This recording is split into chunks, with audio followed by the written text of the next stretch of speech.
Hey guys, Talk AFC here. And welcome to the top 10 worst players, in our opinion, to play for AFC Bournemouth. But yeah, Adam's not here right now, but it's just me and Matt, and let's jump into the video.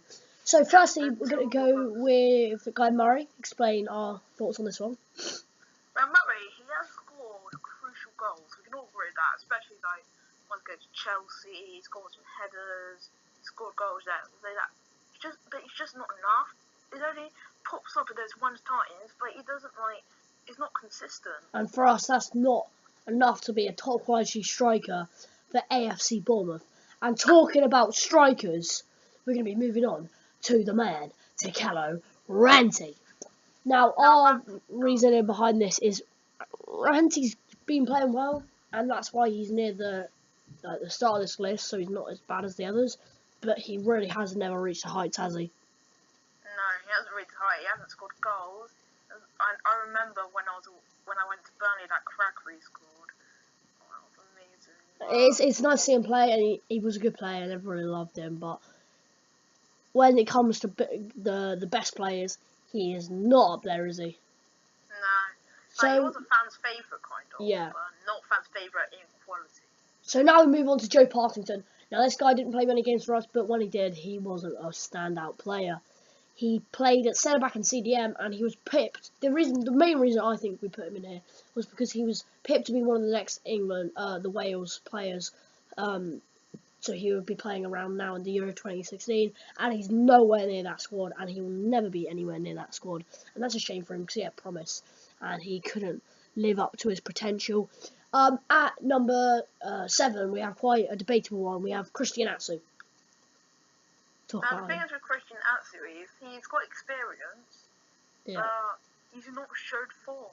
When he's been playing, he has not showed form, which is bad. He played a few games for us in the Cup, and that was his chance against the lower league sides to show us the type of skills he has and the type of player he is with his pace and stuff. And he just didn't do that, did he, at all? No, he didn't do it at all.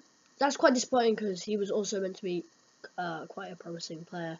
And then he picked up an injury. Yeah, which was quite unfortunate for him. But we move on to number 6, and we have our first goalkeeper, Xuan Jalao.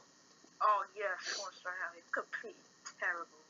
I mean, he was good on his day, but normally his day didn't come along very long though. Against Wigan, he saved a penalty, but rebounded it straight back to the player. And against Portsmouth, our first day of the season, when we got promoted, he kind of did a Rob Green. Yeah, he's like the League One Hilario Gomez. He is. He can have a decent game, but he's never going to reach that top heights that we expect of any Bournemouth player when they're trying to win for their club. But next we have Lee Barnard. Player didn't really stay long, and there's a good reason for that, isn't there? Yeah, I remember that when I think he scored against Carlisle when I went there. But other than that, he just doesn't. He just doesn't. There's nothing good about him. He's like kind of like a meh player. There's nothing really good about him. He's terrible. And he's a scummer. Yeah. He came along from Southampton. The fact is how he plays. Yeah, but nobody really likes him because of that. Anyway, we move on to another striker. There's obviously going to be a lot of strikers because they didn't play that well. We have Charlie Sheringham. He didn't really live up to his dad's name, did he? No, and I remember when I don't know what I'm always saying about remembering active scoring goals, but it was one against Brentford when we went 1-0 up, and then they scored, and then Brentford scored 90 plus 4 minutes. And that's all I've seen from him. He was meant to be quite a promising player coming through the ranks of Bournemouth, and we can now safely say that he is no longer a promising player or a decent player either. We move on to number 2 on the list, I believe, and that is going to be number 3 on the list, actually. And that's going to be Donald McDermott. Donald McDermott. I mean, Donald McDermott. Of a piece of poo. I mean, he had the potential, he had the skills, but he was lazy. He was drunk driving. How can he expect to be a professional footballer when this is happening to him? Zlatan agrees. Yeah, I mean, look at that picture of him. That just says a lot, doesn't it? Skinhead. Yeah. I'm joking, don't worry. Oh, I love all the skinheads that are watching this video. I know you skinheads are watching that video. Anyway, move on to the main man, Miles. But he wasn't really the main man, even though he was our captain, was he? I remember when, I think it was like, Tommy Elphick, Miles Addison, and Sean Jodell just passing it around the back for pretty much the whole 45 minutes. For like the first half, just no. And your dad says he is a diver in a tank suit. He couldn't move to save his life. And he played against Real Madrid, as you can see from this picture.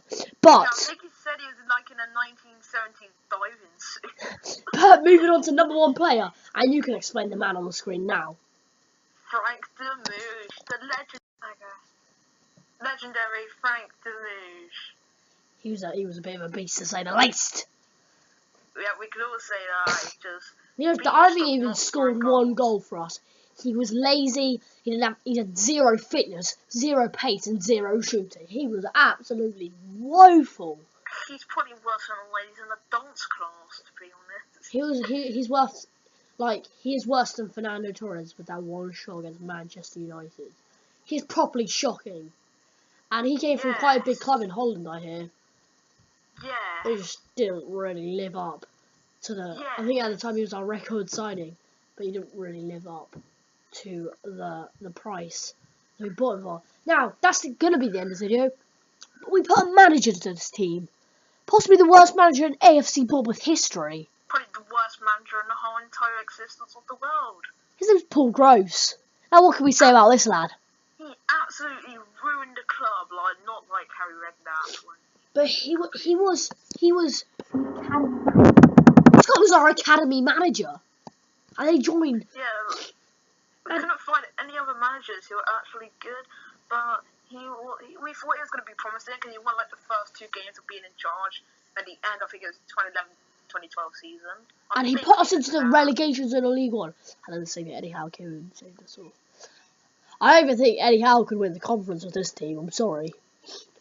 Sorry to tell everybody. He could, because he could probably make Miles Addison the new Gerard Piqué, to be honest. But yeah, Paul Gross was just absolutely shocking, and eventually got replaced by Eddie Howe, who eventually got us to the Premier League. We're Premier League! We're Premier League! Anyway, enough about our chance. We'll see you guys next time. Soon there'll be a top 10 best players with Adam in the video, which will be nice to see. But anyways, if you enjoyed this video, please like and subscribe, and I'll see you later, you Chelsea fans.